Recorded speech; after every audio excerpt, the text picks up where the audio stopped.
Hello दोस्तों, स्वागत है आपका टोटल हेल्थ बाय राज यूट्यूब चैनल में।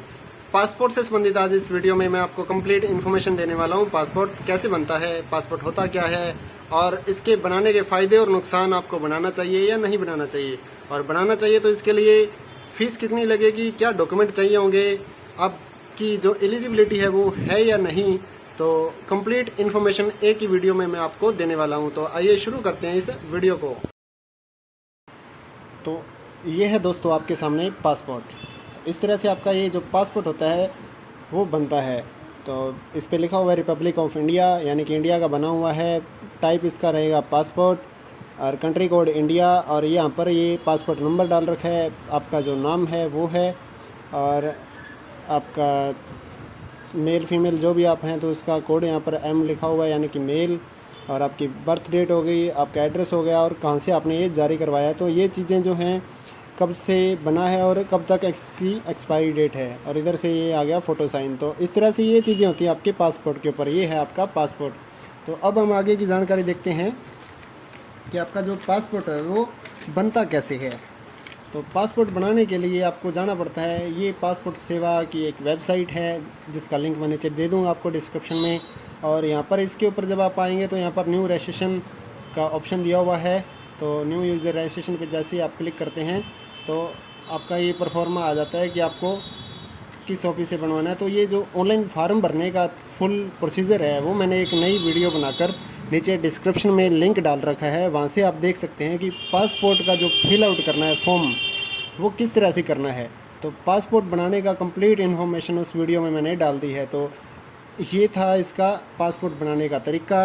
अब हम देखते हैं कि ये जो पासपोर्ट है उसके लिए एलिजिबिलिटी क्या होती है, एलिजिबिलिटी क्या होती है, डॉक्यूमेंट क्या चाहिए होते हैं। तो अब हम चलते हैं हमारे डॉक्यूमेंट एडवाइज़र। तो यहाँ पर ऑप्शन दिया हुआ है डॉक्यूमेंट एडवाइज़र के ऊपर, इस पर क्लिक करते हैं तो यहाँ पर ये हमसे पूछता है कि आपको पासपोर्ट जो है वो नया बनवाना है या तत्काल में अप्लाई करना है। नया या तत्काल में फ़र्क ये होता है कि एक तो नॉर्मल हो गया, नॉर्मल में मतलब आपका जो आपकी अपॉइंटमेंट होगी वो हफ्ता, 10 दिन, 20 दिन, जैसे ही वेटिंग लिस्ट चल रही होगी आपके एरिया में, जो भी पासपोर्ट सेवा केंद्र है तो वहाँ पर जो वेटिंग चल रही होगी उस हिसाब से आपको अपॉइंटमेंट मिलेगी। और तत्काल का मतलब ये है कि आपके वो 2000 रुपये एक्स्ट्रा ले लेंगे, और तत्काल में यानी कि 1 या 2 दिन के अंदर आपकी जो अपॉइंटमेंट है वो हो जाएगी और जल्दी से जल्दी वो तैयार हो जाएगा आपका पासपोर्ट।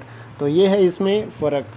अब ये दूसरी चीज़ें पूछते हैं कि एप्लीकेंट कैटेगरी माइनर है, यानी कि 18 साल से उम्र कम है, या फिर अडल्ट यानी कि 18 साल प्लस है, सीनियर सिटीज़न मतलब 60 साल प्लस है। तो ये चीज़ें आप यहाँ पर फिल आउट कर देंगे। तो ज़्यादातर अडल्ट पर्सन ही इसको बनाते हैं, तो हम अडल्ट के लिए यहाँ पर डॉक्यूमेंट चेक कर लेंगे। तो यहाँ पर इस applicant eligible for non ECR category. तो नॉन ECR में वहाँ पर ये जो चीज़ें आती हैं वो मैं आपको बता देता हूँ। सिंपल सी बात है कि ECR कैटेगरी वो होगी जो अनपढ़ हैं और उनके माँ बाप भी गवर्नमेंट जॉब में नहीं है और उनके पास ना ही डिप्लोमेटिक पासपोर्ट है, तो वो आ जाएंगे नॉन ECR मतलब कैटेगरी में। नॉन ECR में वो आ जाएंगे जो बंदे 10th पास हैं, यानी कि जिस बंदे ने 10th पास कर रखी है तो वो नॉन ECR में आ जाएंगे। तो 10th पास वाले ही लगभग बनवाते हैं, लगभग ने 10th पास कर रखी है, तो यहाँ पर आप यस करेंगे। तो आपको एक्चुअल में ये मैं डॉक्यूमेंट चेक करके बता दूँ, आपको ज़रूरत भी नहीं है ये चीज़ करने की, वो मैंने वहाँ पर प्रोसीजर बता दिया, आपको फार्म कैसे भरना है वहाँ पर सारी चीज़ें वहाँ पर मैंने आपको बता दी है।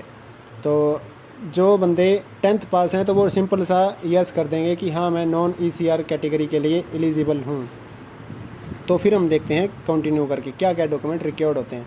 तो यहाँ पर ये काफ़ी सारे ऑप्शन दिए हुए हैं कि आपका बर्थ यहाँ का नहीं है, आप कश्मीरी माइग्रेंट हैं, या फिर आपका जो रिटायर्ड गवर्नमेंट ऑफिशियल हैं। तो ये सारे ऑप्शन हैं, ये कोई इसमें हमें ज़रूरत नहीं है। अगर आपने नाम वगैरह चेंज कर रखा है तो फिर आपको एक एफिडेविट चाहिए होता है नाम चेंज का, तो वो कर रखा है तब चाहिए होता है, ऐसे नहीं ज़रूरत होती। तो यहाँ पर आ गई लिस्ट हमारे सामने कि एक तो आपको चाहिए प्रेजेंट एड्रेस का प्रूफ। एक्चुअल में ये 2 प्रूफ मांगेंगे आपसे जब आप वहाँ पर जाएंगे। तो प्रेजेंट एड्रेस का प्रूफ क्या देंगे, यहाँ पर ऑप्शन दिए हुए हैं, इनमें से कोई भी दो आपको यहाँ पर जो प्रूफ हैं वो देने हैं। वाटर बिल दे सकते हैं, इलेक्ट्रिसिटी बिल दे सकते हैं, जिसके ऊपर आपका नाम हो, ऐसे नहीं कि आप कुछ भी उठा कर दे देंगे। तो एड्रेस प्रूफ में यहाँ पर सिंपल जो प्रूफ देखेंगे तो वो है यहाँ पर आधार कार्ड, आपका पेन, अपना क्या कहते हैं, आपका वोटर कार्ड हो, ड्राइविंग लाइसेंस हो, आपका गैस कनेक्शन का हो, तो ये सिंपल में आ जाते हैं। तो इसमें आपको टेंशन लेने की ज़रूरत नहीं है। तो आप आधार कार्ड आपके पास अकेला है, साथ में आप पैन कार्ड भी ले जा सकते हैं, तो भी आपका वो चल जाएगा। तो ये थे आपके एड्रेस के प्रूफ। अब हम देखते हैं बर्थ के प्रूफ। इसमें क्या दे रखा है, बर्थ सर्टिफिकेट हो गया, वो आप दे सकते हैं, या फिर सबसे मेन प्रूफ सभी के पास ये होता है आपका मैट्रिकुलेशन सर्टिफिकेट। ये आपको ओरिजिनल साथ लेके जाने होते हैं सारे डॉक्यूमेंट। तो एक ये मैट्रिकुलेशन का सर्टिफिकेट हो गया, साथ में आपके पास आधार कार्ड तो होगा ही, और आपके पास अगर पेन का अगर और कोई आईडी नहीं है तो आप पैन कार्ड बनवा लीजिए, क्योंकि वो 2 आईडी मैच कर लेते हैं, तो आपको वो साथ लेकर जानी होती है पासपोर्ट बनवाते वक्त। तो ये थी आपकी एलिजिबिलिटी और डॉक्यूमेंट, यानी कि एलिजिबल वो होगा जो बंदा इंडिया में रह रहा है काफ़ी सालों से, तो वो बंदा यहाँ पर एलिजिबल है इस चीज़ के लिए, तो पासपोर्ट बना सकता है। कोई भी इंडिया का सिटीज़न हो, चाहे वो माइनर ही क्यों ना हो, तो वो यहाँ पर एलिजिबिलिटी जो है अपनी साबित कर सकता है कि मैं पासपोर्ट बनाने के लिए एलिजिबल हूँ। अब हम देखते हैं इसकी फ़ीस क्या है। तो वापस चलते हैं हम हमारे ऑफिशियल पेज पे। तो यहाँ पर फ़ी कैलकुलेटर एक ऑप्शन है। तो यहाँ पर हम देखेंगे कि ये 4-5 ऑप्शन दिए हुए हैं। सबसे पहले हम यहाँ पर चेक कर लेते हैं पासपोर्ट की फ़ीस। तो यहाँ पर हमने पासपोर्ट सेलेक्ट किया, और उसके बाद फ्रेश या री इशू, यानी कि फ्रेश हो गया नया पासपोर्ट, और री इशू का मतलब आपने डुप्लीकेट या फिर आपने एक्सपायर हो गया तो दोबारा बनवाना है। तो हम यहाँ पर फ्रेश यानी कि नया बनाने के बारे में सोच रहे हैं। तो एप्लीकेंट की एज 15 साल से छोटा है, 18 से नीचे, 18 से ऊपर है, या फिर 15 साल से 18 साल के बीच में है, तो 18 अबव वाले ही लगभग बनाते हैं। तो ये आ गई यहाँ पर नंबर ऑफ़ पेजेस बुकलेट।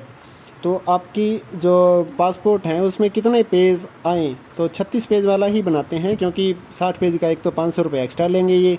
और दूसरी बात ये भी, इतने टूर कौन मारता है कि एक पेज पे एक वीज़ा लगता है, तो आपको 36 पेज मिलेंगे। आप क्या 36 वीज़ा लगवाने वाले हैं, तभी आप 60 पेज का बनाइए, अदरवाइज़ आप 36 पेज वाला ही बनाएंगे।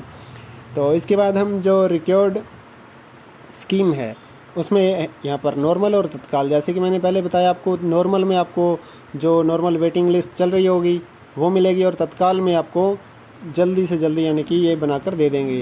तो यहाँ पर मैं नॉर्मल की फ़ीस आपको पहले चेक करके दिखा देता हूँ।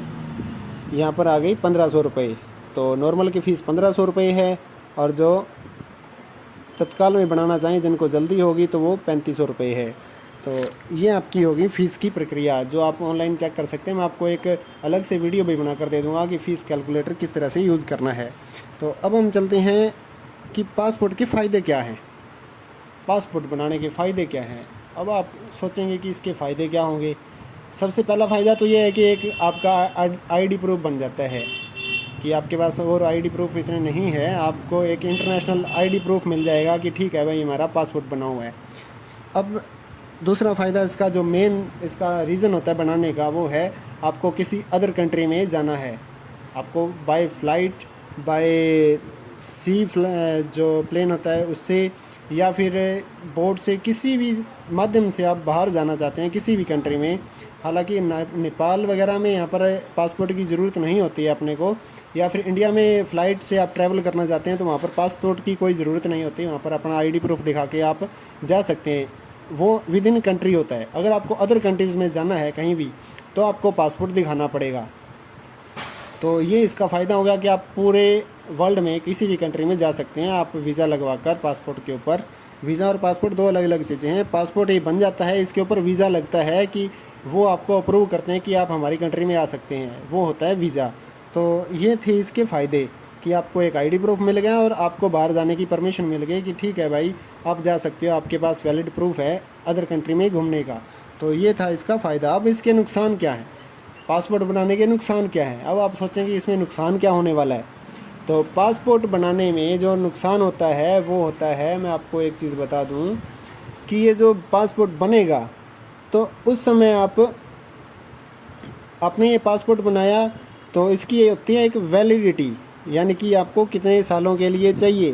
तो वैलिडिटी का मतलब ये हो गया कि आपने ये पासपोर्ट बनाया 10 साल के लिए, तो 10 साल बाद आपका ये पासपोर्ट एक्सपायर हो गया, आपको कहीं जाना नहीं है, आपने सिंपल बना के रख दिया, तो 10 साल बाद ये एक्सपायर हो जाएगा तो आपको फिर से बनाना पड़ेगा, फिर से फ़ीस लगाओ। अभी आप 1500 रुपये अभी वेस्ट कर रहे हो, अगर आपको कहीं नहीं जाना है तो आप 1500 रुपये लगा दोगे, 10 साल बाद आप सोचोगे कि एक्सपायर हो रहा है, चलो भाई दोबारा बना देते हैं, तो दोबारा से फिर 1500 रुपये लगाए। इससे अच्छा जब आपका टूर बन रहा हो कि हमें जाना है या कोई ऐसी सिचुएशन आए कि आपको अदर कंट्री में जाना है, तभी आप बनवाइए, अदरवाइज़ आप मत बनवाइए। ये है इसका नुकसान कि आपको बारी बारी पैसे वेस्ट करने पड़ते हैं।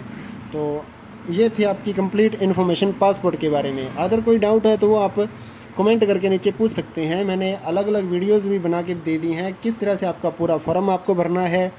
उसके बाद इसकी फ़ीस कैलकुलेटर के एक अलग से मैंने आपको वीडियो बना कर दे दी है। डॉक्यूमेंट जो एडवाइज़र है नॉन ECR वगैरह उसकी कंप्लीट एक इन्फॉर्मेशन वीडियो में डाल के दे दी है। वहाँ पर आप देख सकते हैं कि डॉक्यूमेंट क्या रिकॉर्ड होते हैं, और साथ ही इसकी फ़ीस का भी पूरा सिस्टम बता दिया है।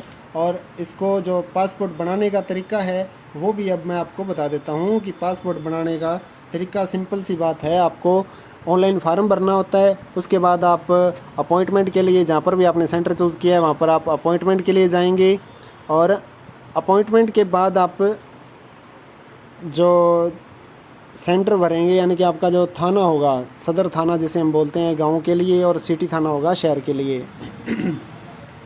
तो जो आपने थाना चूज़ किया होगा अपने एरिया का, तो वहाँ पर आप अपनी अपॉइंटमेंट यानी कि वो जो अपॉइंटमेंट के बाद एक लिस्ट आती है, वेरिफिकेशन होती है, पुलिस वेरिफिकेशन, तो वो आपके थाने में आएगी, आपको कॉल आएगी, आप जाएंगे थाने में अपने 2 गवाह यानी कि 2 आस पड़ोस के किसी भी बंदों को लेकर, तो वहाँ पर जाके आप अपना उनको वेरिफिकेशन करवा देंगे कि ठीक है ये मेरे 2 गवाह हैं, मेरे पास ID प्रूफ है, मेरी होगी वेरिफिकेशन। तो पुलिस वाले वापस फ़ाइल भेजते हैं आपके पासपोर्ट सेवा केंद्र में, वहाँ से वो फ़ाइल आगे आपके हेड ऑफिस में जाती है और वहाँ से वो तैयार करके आपको पासपोर्ट बना के भेज देते हैं। थैंक यू दोस्तों। बढ़िया जनाब, तेरी बढ़िया लस्सी।